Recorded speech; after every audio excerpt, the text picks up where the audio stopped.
제가 먼저 20절 읽겠습니다. 빌립보서 1장 20절에서 26절입니다. 나의 간절한 기대와 소망을 따라 아무 일에든지 부끄러워하지 아니하고 지금도 전과 같이 온전히 담대하여 살든지 죽든지 내 몸에서 그리스도가 존귀하게 되게 하려 하나니 이는 내가 사는 것이 그리스도니 죽는 것도 유익하니라. 그러나 나는 육신으로 사는 이것이 내 일의 열매일진데 무엇을 택해야 했는지 나는 알지 못하노라. 내가 너희들 사이에 깨어있으니 차라리 세상을 떠나서 그리스도와 함께 있는 것이 훨씬 더 좋은 일이라 그렇게 하고 싶으나 내가 육신으로 있는 것이 너희를 위하여 더 유익하리라. 내가 살 것과 너희 믿음의 진보와 기쁨을 위하여 너희 우리와 함께 구할 이것을 확실히 아노니. 같이 읽습니다.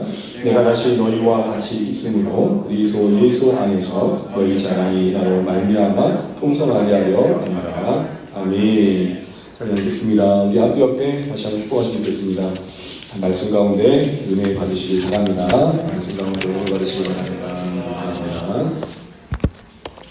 네, 제가 어색합니다. 이렇게 밝은 빛을 또 배경으로 하고 있어서 모세가 된 것 같기도 하고. 감사합니다. 제 목소리 잘 들리시죠? 네. 목소리 최소한 조금만 볼륨을 좀 올려주시면 감사하겠습니다. 제가 조금 목이 아직 덜 풀려가지고. 네, 그렇습니다. 오늘 다시 이제 빌립보서 말씀을 살펴보도록 하겠습니다. 다시 돌아오다 보니까 지난날의 기억을 조금 더듬어 볼 필요가 있는 것 같아요. 우리가 이제 빌립보서 8번째 시간에 나를 구원에 이르게 하는 줄 아는 고로라는 말씀을 가지고 바울이 갖고 있는 소망의 기쁨을 살펴봤습니다. 특별히 그가 또한 기뻐하리라는 말씀을 18절 후반절에 했었죠. 또한 기뻐하리라. 사실은 이 또한 기뻐하리라는 것은 18절에 있지만 19절로 묶여있는 거라고 보시면 됩니다. 사실은 성경에 있는 이 장과 절은 성경이 처음부터 만들어질 때부터 쓰여졌던 게 아니라 후대에 성경을 조금 더 이해하기 위해서 나누는 것입니다. 그러니까 주소는 참고용일 때가 있겠죠. 어쨌든 또한 기뻐하리라는 말은 영어로 말하면 Yes, I will rejoice 였습니다. will이라는 말은 의지와 함께 미래의 이야기죠. 내가 앞으로의 그 날을 바라보면서 기뻐한다. 그 기쁨이 지금 나를 주장하고 있다. 이 얘기를 하는 겁니다. 앞으로의 그 시선을 두고 있었던 그 소망의 기쁨의 내용이 뭐였습니까? 이것이었죠. 이것이 뭐였습니까? 매일 중에도 하나님의 시선과 마음으로 바울이 믿음으로 섰던 그 모습들입니다. 옥에 갇혀있지만 갇힌 자답지 않게 뭔가 소망을 가지고 또 그 안에서 일하시는 하나님을 기대하면서 복음을 위한 수고를 놓치지 않았던 것이죠. 그런 중에 그런 삶이 구원에 이르게 된 것을 보니까 기뻤다는 것입니다. 그때 그 구원은 어떤 의미였습니까? 옥에서의 벗어남이 아니라 이 당시에 이 바울이 썼던 이 구원은 맥락상 장차 이루어질 구원이요 그 영원히 하나님 앞에 설 날을 의미하는 거였습니다. 사랑하는 성도 여러분, 우리 모두는 이 연약한 육신을 벗고 주님 부르시는 그날, 우리 각자의 종말의 날에 주 앞에 설 것을 믿고 소망하시는 은혜의 길을 축복합니다. 개인의 종말은 죽음일 것입니다. 우주적인 종말은 주의 재림과 함께 주님을 보는 것일 것입니다. 영광스러운 게 뭔지는 모르겠지만 그래도 살아서 영화롭게 되어 주를 뵌다면 참 좋겠죠. 어쨌든 바울이 바라봤던 그 소망의 날의 완성은 그에게 기쁨이 되었습니다. 그러게 그 기쁨의 내용은 다른 것이 아니라 그가 당하는 현재의 그 복음의 고난이 헛되지 않고 발짝 빛날 것에 대한 기대였고 또한 살아있는 날 동안 부끄럽지 않게 살다가 그 주님을 배우게 되는 날에 대한 소망의 날이었습니다. 저는 이걸 얘기할 때마다 오래된 영화긴 한데 대부분 다 보셨을까 생각하고 국제시장 보셨지요? 마지막에 그 아버지의 두루마리 옷자락을 붙잡고 그가 그렇게 고집스럽게 살았던 이유를 결정적으로 알게 되죠. 이게 뭐였습니까? 했던 멘트 기억나십니까? 저는 그게 더 와닿았던 게 여러분 여기 남성분들 참 위로해드립니다. 가면 갈수록 우리는 외로워져요. 그죠? 보면 왜 손주 손녀들은 할머니를 더 좋아하는지. 그래서 이제 가족들이 시끌벅적하게 한쪽분에 있는데 그 아버지는 고요하게 방 한켠에 딱 들어가가지고 아버지의 옷자락을 붙잡고 이렇게 얘기하잖아요.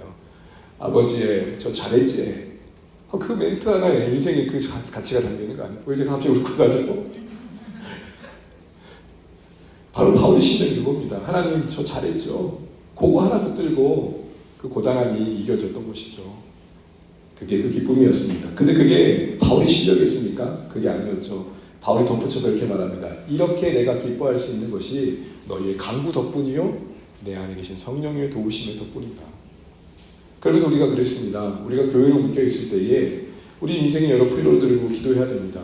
자녀 문제를 두고 기도해야 되고요. 문제 해결을 위해 기도해야 됩니다. 그러나 우리는 적어도 좀 더 나아가서 그 문제가 해결되기만을 기도하지 않고 하나님 우리 성도님이 이 문제가 풀어지게 하시되 문제만 풀리지 않고 그 문제 속에서 자라게 해주십시오. 믿음이 자라고 소망이 자라고 신앙의 성품이 좀 다듬어지게 해주십시오. 그게 너희의 강구안에 담긴 바울의 의도였던 것이죠. 바울도 수많은 교회들의 그 중보기도 속에 그 고난의 시간에 버틸 힘을 얻었던 것처럼 또 그것이 그 기도가 힘이 되어 홀로 설 수 없었던 그 시간들을 보낼 수 있었던 것처럼 말이죠. 여러분 우리 가운데 홀로 설 자 아무도 없습니다. 저도 마찬가지고 우리 모두가 같습니다. 그런 의미에서 기도로 붙들어 주시는 우리 되시길 좋겠습니다. 기도를 붙들어 주시되 그 기도의 내용이 다만 잘 되기만을 바라는 게 아니라 하나님 우리 사랑하는 성도님이 이 땅에 있는 날들 동안 그래도 하나님 나라에 쌓은 이야기가 있게 해주십시오. 그 인생이 비록 고단하지만 그 안에 하나님께서 알만한 하나님께서 인정할 만한 이야기가 담겨 주십시오. 이렇게 기도해 줄 수 있어야 될 것입니다. 더불어 우리 안에 있는 성령님을 의지하시길 바랍니다. 거듭 말씀드린 것처럼 우리 안에 계신 성령님은 우리를 돕고자 함께 하시는 겁니다. 성령님은 감시하는 영이 아니십니다. 감찰하시는 영입니다. 감시라 함은 네 잘하나 이렇게 보자 째려보는 거라면 감찰은 그 연약함을 알고 붙들어 주겠다는 것입니다. 그러니 우리 안에 계신 성령님을 오해하지 않고 함께 의지하며 동행해 가는 것이죠. 성령님을 우리 안에 마치 집구석에 꺼다놓은 보리자루처럼 저 구석진 곳에 놓는 것이 아니라 날마다 우리 안에 계신 성령님을 누리십시오.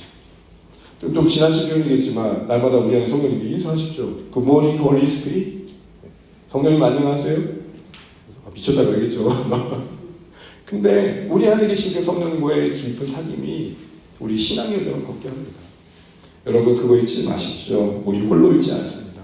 더불어 성령님을 의지하는 것은 헌신된 신자들의 특혜가 아니라 믿는 우리 모두가 누릴 은혜임을 기억하시고 오늘 바울이 나를 구원에 이르게 하는 거로 기뻐했던 그 기쁨이 성령의 도우심과 공동시장에서 하나님께서 여러분을 붙들어 주신 가운데 맺혀져 가시기를 주님을 축복합니다. 이어서 오늘 20절부터 26절까지는 여러 이야기를 하고 있지만 한마디로 저는 바울의 인생을 한번 생각해 보고자 합니다. 바울의 그 인생 속에 무엇이 있었는가? 무엇이 그 인생을 견인해 갔는가?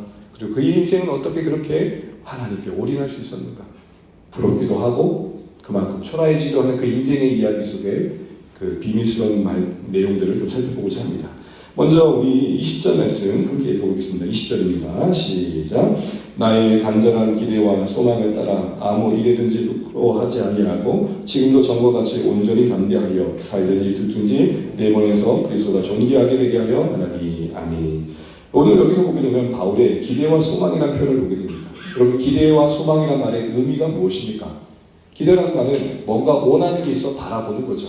이게 이루어졌으면 좋겠다라는 소원입니다. 그것이 소망과 함께 언급되어 있습니다. 반드시 이루어졌으면 좋겠다라는 것이죠. 그런데 여러분 지금 바울이 거듭 말씀드린 것처럼 빌립보서 쓸 당시에는 조금은 자유로움이 있었지만 그래도 옥에 갇혀 있었을 때입니다. 감시를 받고 있었고 사실 불편한 상황이었습니다. 뭔가 위축될 만한 상황입니다. 여러분 혹시 옥에 갇혀본 적 있으십니까? 구치소에 가본 적 있으십니까? 지금 커밍아웃 하지 않으셔도 됩니다. 나중에 얘기하셔도 되고요.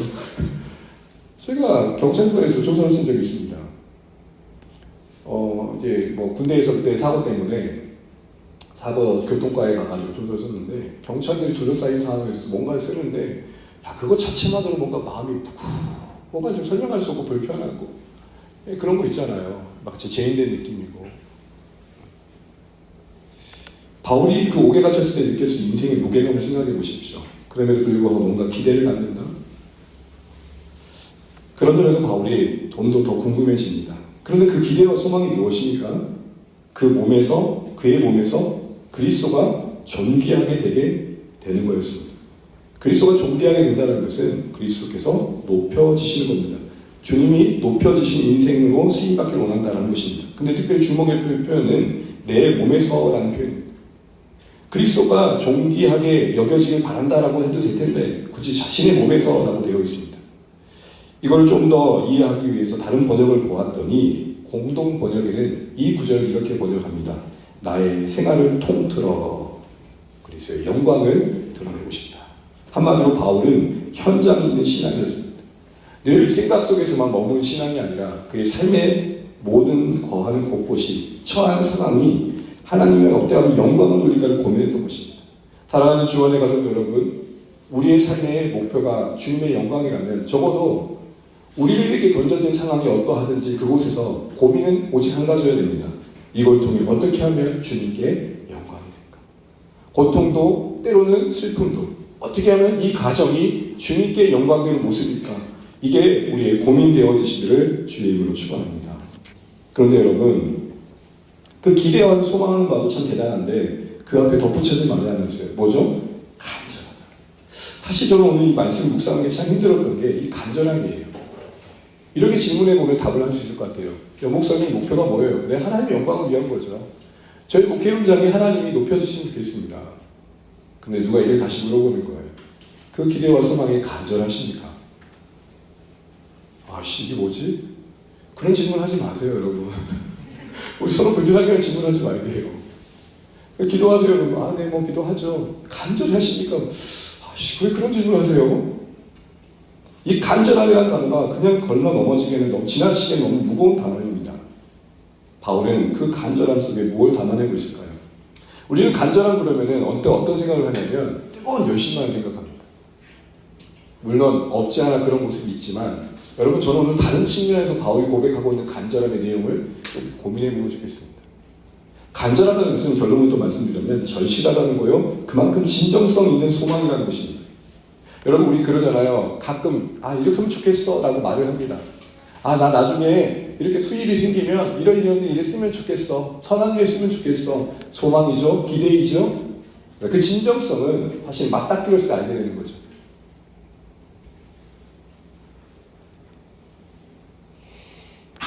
그러기에 이 진정성이라는 것은 그가 얼마나 기대와 소망했던 것에 대해서 진중하게 여겼고 그게 그에게 얼마나 소중한 가치였는지를 보여주는 겁니다. 다시 말해 그리스도께서 높여지는 것이 그 인생의 최고의 가치였다는 것입니다. 무엇과도 바꿀 수 없는. 저는 이런 바울이 부럽습니다. 하나님 나라와 복음과 예수님을 높여드리는 그 목적이 그 무엇과도 비교할 수 없는 절대 가치로 이미 그 안에 자리매김하고 있는 게 고맙고 부럽습니다. 여러분, 제가 언제 제일 초라해지냐면 고민할 때입니다. 이거를 해 말해 해야 되는 거임에도 불구하고 해 말하라는 고민 속에 있을 때입니다. 하나님을 향한 선택이 고민이 아니라 내 안에 그 무엇과도 바꿀 수 없는 무서운 가치로 자리매김했을 때에 보일 수 있는 모습은 좀 다를 것이라는 생각 때문에 그렇습니다. 또한 이런 바울의 모습에서 평생 드릴 만한 인생의 방향과 의미를 소유했다는 게 참 부럽습니다. 여러분, 사람이요 은근히 복잡합니다. 잘 먹고 잘 살면 행복할 것 같죠? 절대 그렇지 않다는 것입니다. 여러분, 오스기니스가 쓴 유명한 거듭 수정판이 나온 소명이라는 책의 첫 장에 열면 한 성공한 사업가 이야기가 나옵니다. 그 사업가는 모두의 앞에서 부러움의 시선 속에 이렇게 말합니다. 여러분, 저 돈 많이 벌었습니다. 그래서 너무 돈을 많이 벌었기 때문에 제가 정말로 하고 싶은 일을 마음껏 하고 있고 또 제가 하고 싶지 않은 것을 누군가에게 의탁해서 하고 있습니다. 그런데 강연이 진행 중에 이 사람은 눈물을 보이면서 솔직한 감정을 통합니다. 그런데요, 아무도 대신할 수 없는 일이 있더라고요. 아무도 저를 대신해서 해줄 수 없는 일이 있더라고요. 하면서 하는 얘기가 뭐냐면 그것은 바로 제 인생의 목적을 발견하는 것이며 그 목적을 성취하는 거였습니다. 여러분이 볼 때 저의 인생은 100점처럼 보일지 모르지만 저는 어찌 보면 신 앞에서는 낙제의 인생인 것 같습니다. 100점인데 낙제인 인생이 있다는 것입니다. 누가 봐도 부러울 만한 삶의 자리에 있는데 정작 그 자신은 낙제자와 같은 마음을 가질 수 있다는 것입니다. 그리고 그 키워드가 무엇입니까? 자신의 인생의 궁극적인 목적을 발견치 못할 뿐입니다. 그런데 저는 이 바울의 기대와 소망에 담긴 진정성이 표현되어지는 이 간절함 앞에서 그는 인생이 더해지면 더해질수록 방황할 이유가 없겠구나. 물질이 더해지면 더해져도 방황할 이유가 없겠구나. 삶이 좀 더 안락해져도 흔들릴 이유가 없겠구나를 여기서 보는 것입니다. 사랑하는 성도 여러분, 우리 안에 이 진정성이, 이 간절함이 회복되시는 은혜가 있기를 소원합니다. 그 무엇과도 비교의 순위에 들 수도 없는 절대 가치로 하나님 나라가 자리매김하시는 은혜가 우리 인생에 있기를 소원합니다. 그러면서 이 간절함은 또 다른 측면에서 보면 목마름이었습니다. 그 말은 다른 말로 말해 이게 이루어지지 않는다면 내가 사는 게 아닙니다라는 마음이 있었다는 것입니다. 그만큼 그 간절함은 자신의 처지와 형편을 뛰어넘는 원함일 수밖에 없었습니다. 무슨 말이냐? 내게 문제가 아무리 달리 풀려도 그리스도께서 높여진 이 일들이 이루어지지 않는다면 나는 살아도 사는 게 아닙니다라는 진정성을 그는 갖고 있었다는 것입니다. 그리고 그 진정성은 이어지는 그의 고백 속에서 증거됩니다. 그럼 그 삶이, 그리스도께서 높여진 그 삶이 살든지 죽든지 이루어질 일들이길 바랍니다. 여기서 살든지 죽든지라는 게 참 중요합니다. 그리스도께서 높여지는 삶의 방향이 자신의 삶 가운데 어떻게 이루어지든지 간에 개의치 않겠다는 것입니다. 이게 진정한 거죠. 무슨 말이냐? 하나님께서 높여지길 바란다는 마음과 함께 플러스 원, 나도 높여졌으면 좋겠다는 마음으로는 도저히 품을 수 없는 생각인 겁니다. 하나님 이왕이면 주님을 높이고 싶은데 이렇게 높이면 저도 좋고 당신도 좋지 않겠습니까? 소위 세상 말로 누이 좋고 매부 좋고 꼭 먹고 다 하시잖아요. 하나님도 높이시면서 더불어 저도 좋아지면 하나님 좋고 저도 좋고 바울의 세계관 속에 그게 자리 잡을 여지가 없는 것입니다. 그래서 그 간절함이 진정한 겁니다. 여러분 이게요 선함과 욕망의 그 경계이 애매합니다. 우리도 속을 때가 많습니다. 하나님을 위한다고 하나 은근히 물컹물컹 내 안에 뭐가 있습니까? 나도 빠지면 안 되죠. 그럴 때가 있다는 것입니다. 근데 우리 바울은 그런 여지를 다 제거하면서 뭐라고 얘기하냐면 살든지 죽든지. 이 말은 크게 두 가지입니다.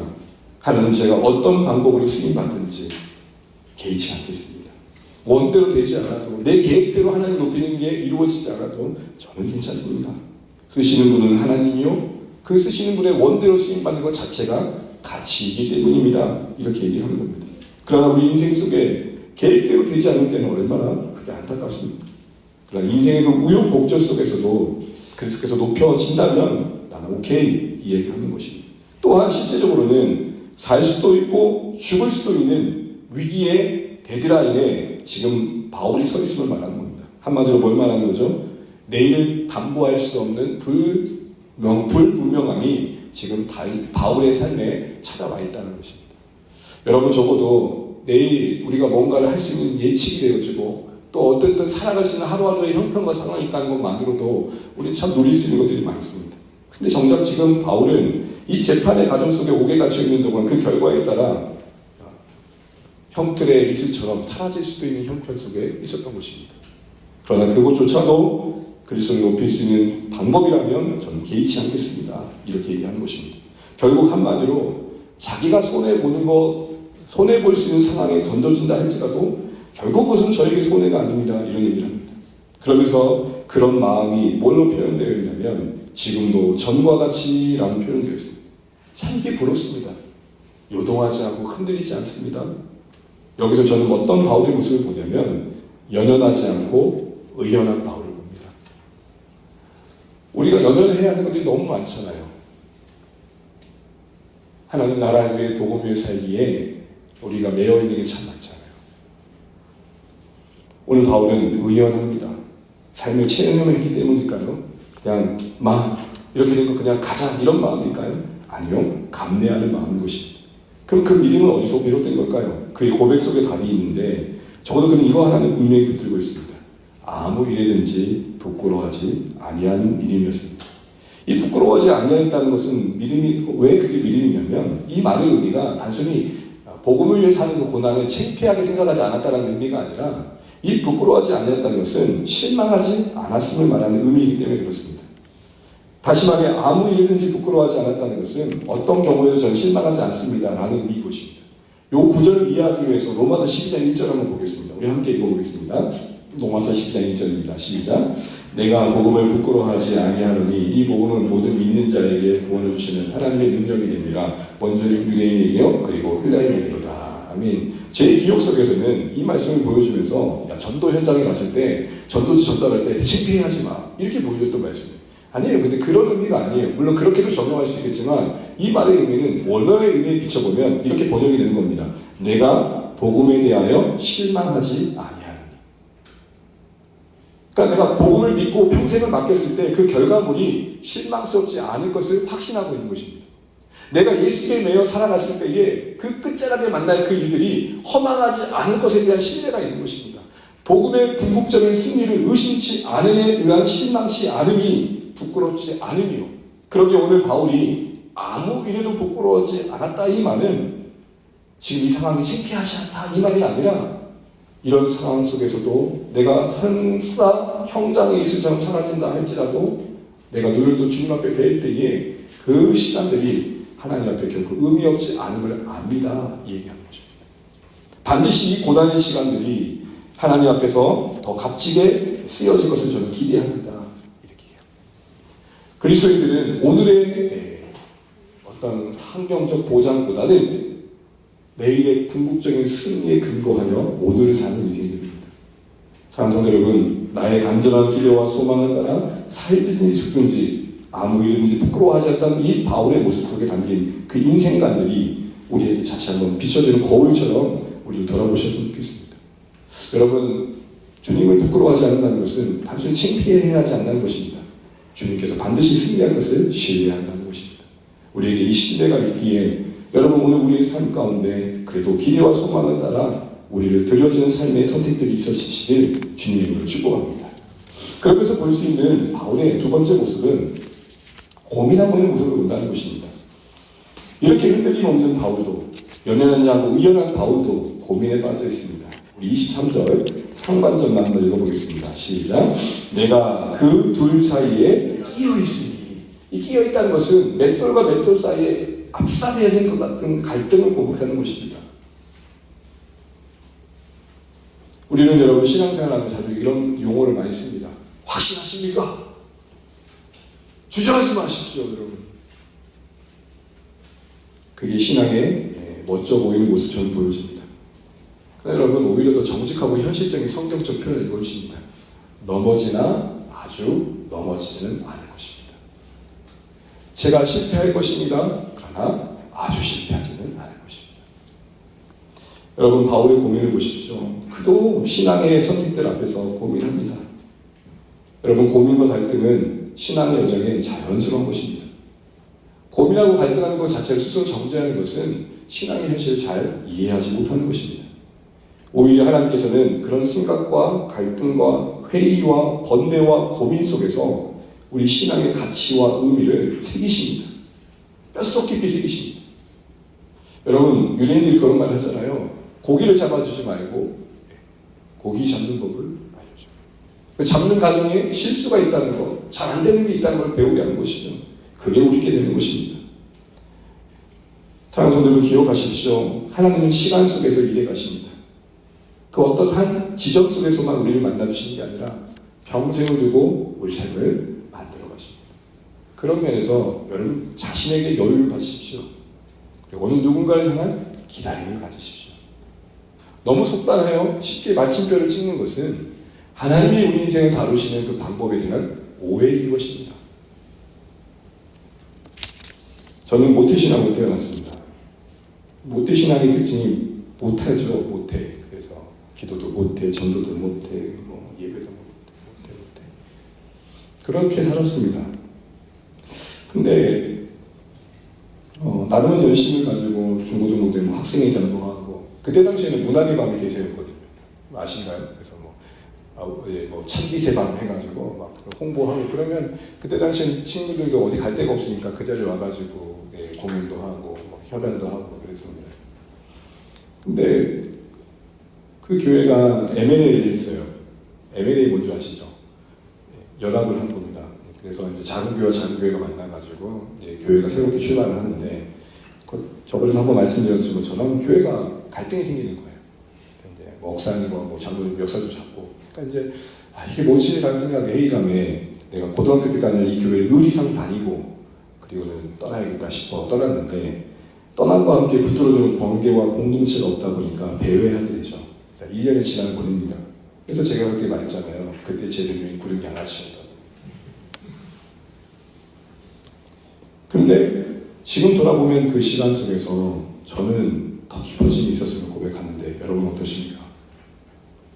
이건 제 정론이 아니라 그냥 제 인생 속에서 찾아오시는 하나님 일하신 속에서 여러분에게 권면할 때 나누는 말 중에 하나가 제가 가만 보니 못되시라는 방이 필수입니다 라는 얘기를 합니다. 부모님이 배경이 되어주고 어떤 환경이 배경이 되어 붙들어두는 그 신앙이 아닌 그 자신의 뼛속 깊은 신앙이 되기 있어서 분명히 지성적으로는 회의가 필요하고 때로는 신앙적으로 이탈도 허락하실 때가 있더라는 것입니다. 내 것 되게 하시는 것을 평생 목적 삼으시고 때로는 나디 굴게 하시기도 하시고 저 멀찍하니 가지기도 하시고 그리고 여러분 그거 아십니까? 떠난 거리만큼 진중해집니다. 방도 어설프게 하면 안 돼요. 죄송해요. 오해하지 말아주세요. 가려면 확실히 가세요. 그래야 확실히 와요. 모두에게 적용된 이야기는 분명 아니겠지만 적어도 우리 하나님의 크심 안에서 우리가 서로를 바라볼 때에 기다려주는 마음 잃지 않으시고 또한 지금의 나의 못난 모습에 너무 쉽게 주저앉지 마십시오. 하나님은 내 인생에 평생을 두고 이거 하나 다루시려고 하는데 기도해 몇 번 하고 안 되는 문제 가지고 난 안 되는 겨봐 하면서 스스로를 괴롭히는 것은 하나님이 당황스러워할지 모릅니다. 너 왜 그러냐? 왜 그러는 거야? 사랑하는 성도 여러분, 바울에게 고민이 있었던 게 우리에게 주는 교훈이 있습니다. 우리에게도 신앙적 선택 속에 갈등이 있을 수 있습니다. 그 갈등 자체가 불신이 아닙니다. 우리를 잘하게 하시며 더 진중하게 하시며 더 깊은 생각 속에 우리를 초대하시는 하나님의 인도하심입니다. 오히려 이런 사람을 경계하십시오. 야, 뭐 고민하냐? 기도해. 아이고 그런 고민해. 물론 그런 영역이 있을 수 있지만 고민을 정치하는 사람을 만나면 조금 주의하십시오. 필요합니다. 근데 오늘 바울의 고민 내용이 무엇이었습니까? 훨씬 더 좋은 것과 더 교회를 위해 유익되는 거였습니다. 훨씬 더 좋은 것은 자신에게 이익이 되는 거라면 교회를 위해 남아 자신을 드리는 것은 유익이 되는 일이었죠. 우리 23절, 24절 말씀 한번 읽어보겠습니다. 시작. 내가 그 둘 사이에 끼었으니 차라리 세상을 떠나서 그리스도와 함께 있는 것이 훨씬 더 좋은 일이라. 그렇게 하고 싶으나 내가 육신을 입는 것이 너희를 위하여 더 유익하리라. 바울의 고민은 내가 이대로 형장의 이슬처럼 사라져 떠난다면 난 너무 좋다. 왜? 주님을 만날 거니까. 여러분 지난번에 말씀드렸던 것처럼 이 떠난 상황의 의미가 뭐였죠? 줄을 풀다. 그때 줄을 풀다라는 용례가 사용되었던 당시의 상황이 무엇이었죠? 로마 군인들이 먼 전쟁의 여정을 떠났다가 텐트 생활만 하다가 이제 사령관이 얘기를 합니다. 오늘부로 귀가한다. 여러분 그 텐트에 줄을 풀 때에 군인들의 모습은 어떨 것 같아요? 하루 더 있지 집에 간대. 짜증나. 이럴까요? 어떻게 풀 것 같아요?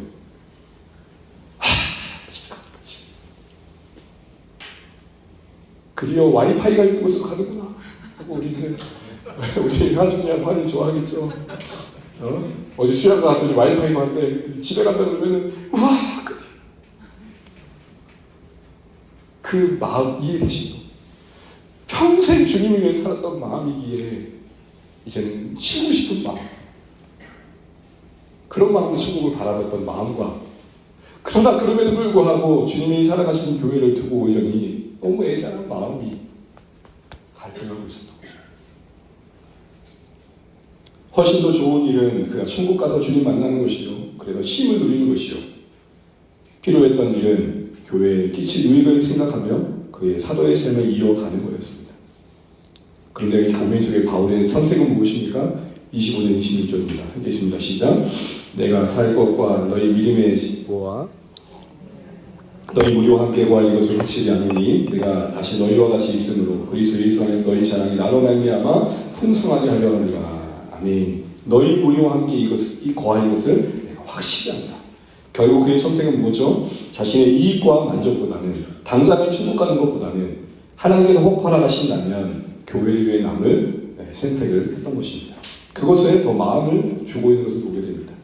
보통 여러분 사람들은 유익되는 것 쪽보다는 좋은 쪽, 하고 싶은 쪽을 선택합니다. 그렇다고 좋은 것을 먼저 택하는 것이 잘못됐냐? 아닙니다. 틀렸냐? 아닙니다. 선택은 우리 각자의 양심의 판단을 따라 하나님 안에서 할 수 있는 일들일 것입니다. 그럼 적어도 이건 물어볼 수 있을 것입니다. 그 선택과 판단의 근거는 무엇인가 할 때 답할 내용은 있으셔야 됩니다.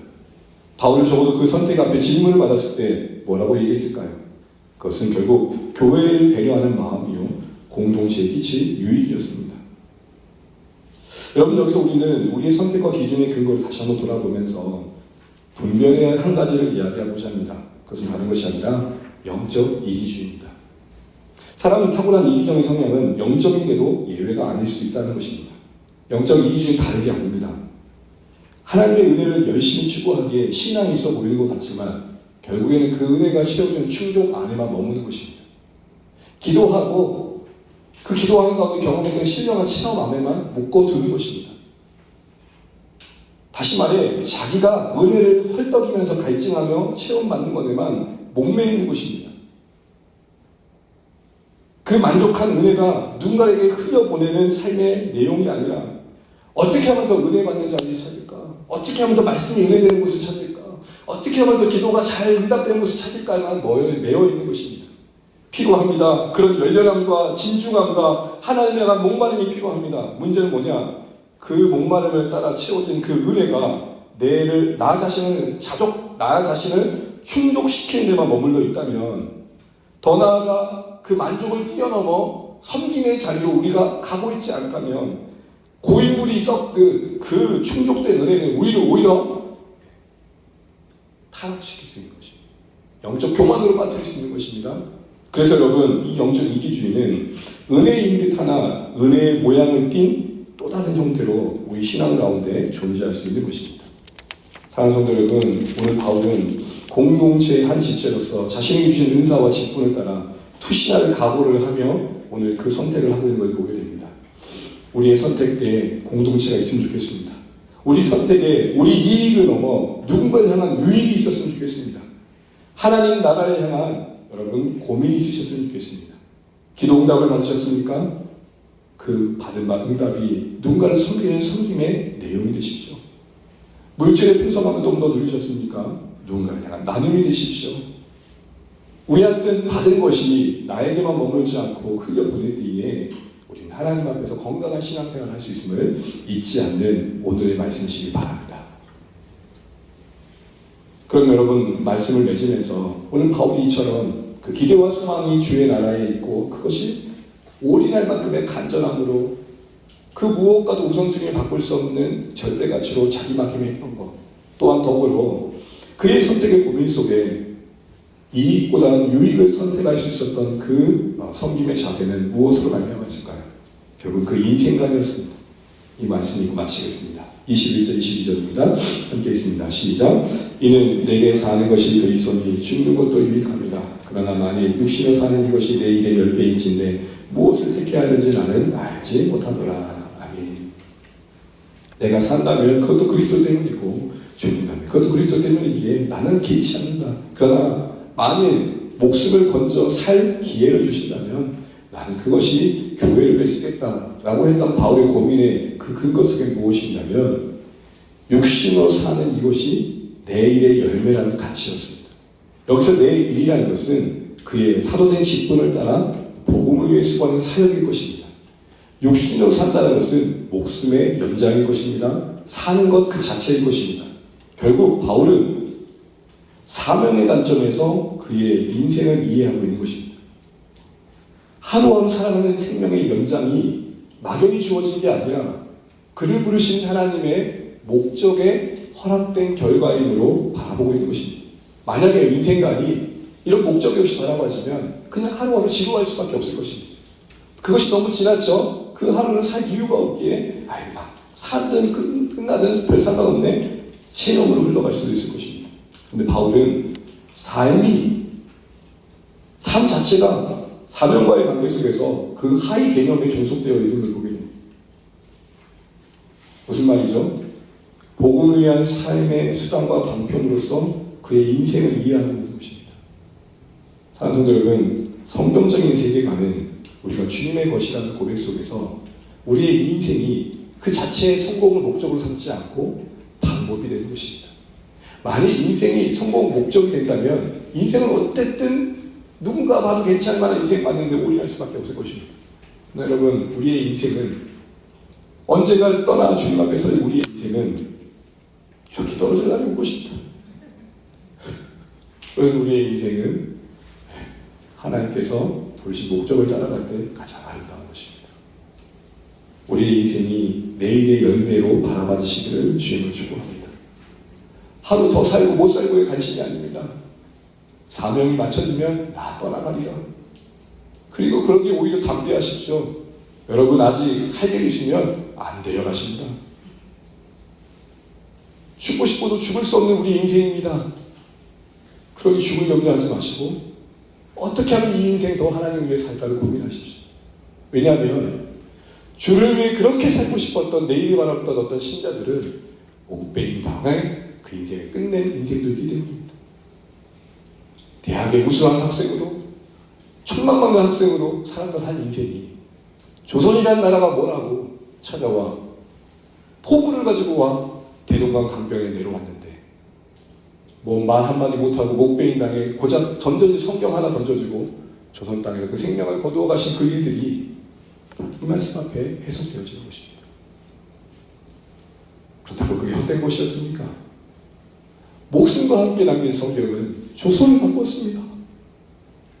사랑하는 성도 여러분, 삶의 연장, 삶의 수명의 확장, 사람들은 많은 관심을 갖습니다. 어떻게 하면 더 오래 살까? 이왕 건강하게 살까? 우리의 관심은 허락하신 만큼 살 것이니 관리 잘 하십시오. 관리 잘해야 됩니다. 네. 저희 아내가 자꾸 여기를 찔러대는데 네, 잘할 겁니다. 살 거예요, 건강하게. 위험하지는 경우가 있는데 네. 제 얼굴을 봐야지 왜 자꾸 여기를 보는지 모르겠어요.